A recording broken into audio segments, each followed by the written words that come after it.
country, what's happening globally. It happens all the time. Tragedy, end of the world. This was an idea that existed thousands of years ago. Everybody's impending doom, you know, apocalypse. This was a common idea. But for me, history is very personal. Why? For me, I grew up in this country as what we call in Korean as 1.5 generation.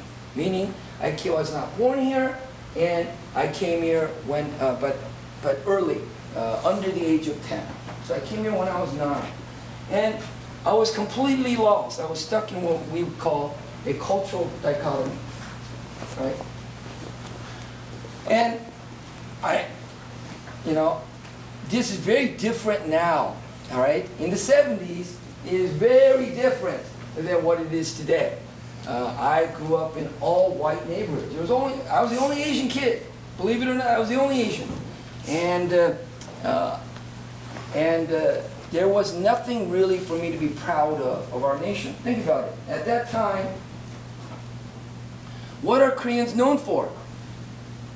Korean War, which they lost. What else? That's about it. Other than that, kimchi. Kimchi now is very popular. You guys like it, enjoy it. You know, it's a great thing. And also, it is one of the best. It has a good bacteria that helps you digest food that's 10 times stronger than cheese. And in the case of SARS, the epidemic that took place in China, not one case of in Korea was ever, one incident of SARS was reported in Korea. And they credit that to eating kimchi. Okay. But it smells. It stinks bad. And so that's, so I got teased for that, right? So those two, like teased all the time, garlic eater, garlic breath, this one. So, for us, we were taught never to eat kimchi on school days. So we would not eat kimchi. If we go to school, it would be a weekend, then we would eat kimchi. So these are, so some cultural little things, right?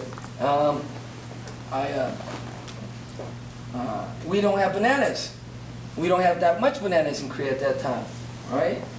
Tropical fruits, very expensive, hard to import, which should have been kept that way, actually. We wouldn't have a fuel crisis if we did. Anyway.